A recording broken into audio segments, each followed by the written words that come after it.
Y el otro golpe es el golpe que hace la Concertación. Porque la Concertación, al entrar en el gobierno, al asumir los cargos de representación y el control de este proceso de transición hacia la democracia, lo que hace es eternizar la transición, hacer una suerte de transición permanente, un estado permanente de transición crónica. Transición crónica, ¿no? En donde todos los gobiernos, de alguna manera, lo que hacen es contener el proceso de reorganización política y social, incluso reprimirlo, no facilitarlo, impedirlo, peor aún, manipularlo, intervenirlo. Y eso ha sido el segundo golpe, el impedimento a través de un proceso de transición continua, crónica de la transición, que hace finalmente imposible llegar, imposible terminar con el proceso.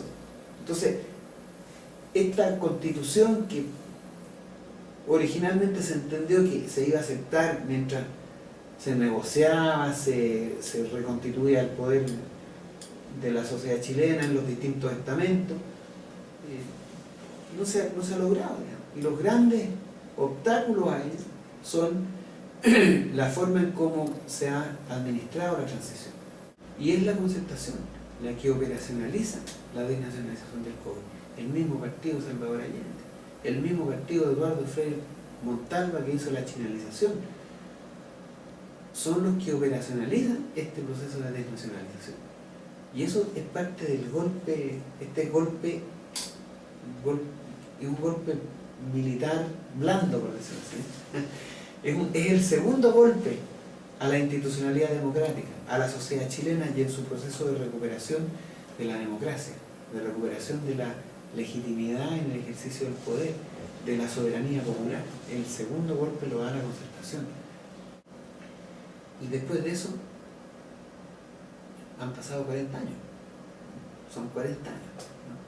Y son 40 años donde se han operado, se han instituido un conjunto de prácticas y de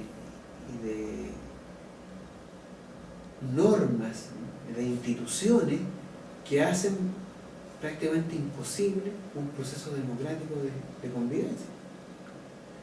Entonces, hoy día los parlamentarios no son elegidos democráticamente por la ciudadanía, son seleccionados previamente por sus partidos políticos, previamente negociados con el capital, porque el capital es el que financia las campañas políticas. Ahí hay todo un lado oscuro en donde no se sabe cómo opera la influencia. Sabemos que existe, sabemos que está permitido por la legislación el financiamiento de las campañas políticas. Ese presidente que dijo que había que tener justicia en la medida de lo posible, yo me pregunto si es posible, por ejemplo, ser hombre en la medida de lo posible, amar en la medida de lo posible, y muchas otras cosas en la medida de lo posible, ¿no? Es como cuando uno lo extrapola ese nefasto precepto del señor Elmer, nefasto precepto respecto a cómo hay que ser en la vida, ¿no? Que justicia en la vida, ¿no? Me parece tan precario, tan mediocre, tan deshonesto, ¿no? Y tan falto de valentía para vivir, ¿no? Porque a mí me parece que eso es esa declaración es la que marca el proceso. Aquí se van a hacer las cosas en la medida de lo posible. Se va a respirar en la medida de lo posible. Se va a comer en la medida de lo posible. Se va a hacer justo en la medida de lo posible. Todo es en la medida. Y al final todos los chilenos hoy día vivimos en la medida de lo posible. ¿Ah? Estudiamos en la medida de lo posible, comemos en la medida de lo posible, sí. Pensamos en la medida de lo posible, opinamos en la medida de lo posible. Todo es en la medida de lo posible. Y ahí está el golpe, el segundo golpe militar, ¿ah? En la medida de lo posible. Vivir en la medida de lo posible.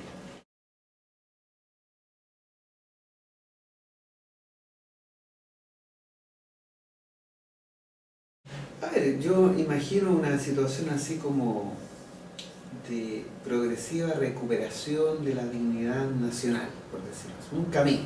Ponte tú que como resultado de este proceso de las movilizaciones sociales, estudiantiles, se lograra instalar un movimiento político, que es lo que yo creo que hay que hacer, ¿no? Un movimiento político conformado por la concurrencia de las fuerzas vivas de la sociedad, organizaciones sindicales, estudiantiles, obreras, campesinas, intelectuales, académicas, lograra constituirse un movimiento articulado en torno a ciertas ideas centrales, ¿no? Entre ellas, por ejemplo, la recuperación del cobre. Y eso permitiera, que tampoco es tan difícil, pero que me parece una idea interesante, que permitiera levantar candidaturas parlamentarias en todas las circunscripciones de Chile y lograra instalar un gobierno de transición de verdad, ¿eh? De transición representativo, que tiene claro como meta la recuperación del cobre. O sea, tú lo primero que puedes hacer, y sin ningún decreto, sin mover nada, sin pedirle permiso ni siquiera a la mañana para levantarte, ser riguroso, estrictamente riguroso en cuanto a la fiscalización de los ingresos que tienen y en cuanto a los que tienen que declarar y efectivamente hacer que paguen el impuesto que corresponde, evitando y no asaltando ninguna de las martingalas que ellos tienen. ¿Como cuáles, por ejemplo? Como por ejemplo la venta con precio de transferencia del mineral en bruto, ¿no? Del concentrado, que se lo venden a sí mismos. Claro. Tú podrías perfectamente establecer como una norma que el concentrado ya no se exporta más y tienen que procesarlo internamente. Cosas como esas. Fiscalizar incluso lo que ellos declaran, ¿no? Tomar controlar ese proceso, poner fiscalizadores en ese proceso. Ahí tú podrías que el Servicio de Impuestos Internos haga su pega. Ahí tendrías ya por lo menos una recuperación de 5.000 millones de dólares, porque más o menos por ahí 5.000 millones de dólares, claro, que es casi todo lo que necesitas para aumentar el presupuesto de la educación. Un poquito menos, pero por ahí. Era un poquitito menos de lo que le estaban ofreciendo a todos los escolares de Chile hace una semana atrás. Sí, claro, poquito menos. Un poquito menos. Claro, fueron 4.000 los que ofrecen. 4.000 millones, pero espérate, pues son 4.000 millones. De aquí al... Nadie sabe cómo los van a implementar, incluso se sostiene que es un fondo que se saca del Fondo de Estabilización Social y que se va a poner en otra cuenta, y de los intereses de esa cuenta se van a poner, son 4.000 millones en el fondo de un capital que se pone a capitalización, y el interés de ese fondo es el que se invertiría en educación. Por lo tanto no se sabe muy bien de qué se trata. Pero solamente con eso ya ya empezarías a recuperar más, y en una segunda etapa yo le subiría los impuestos, le aplicaría un royalty más consistente, ¿no? Yo creo que habría que pensar por lo menos un 60% de las utilidades de las empresas mineras que quedaran acá, un 60%, que es más o menos lo que le pide el gobierno australiano a las mismas empresas que están explotando el cobre allá y que están acá, como un 60%.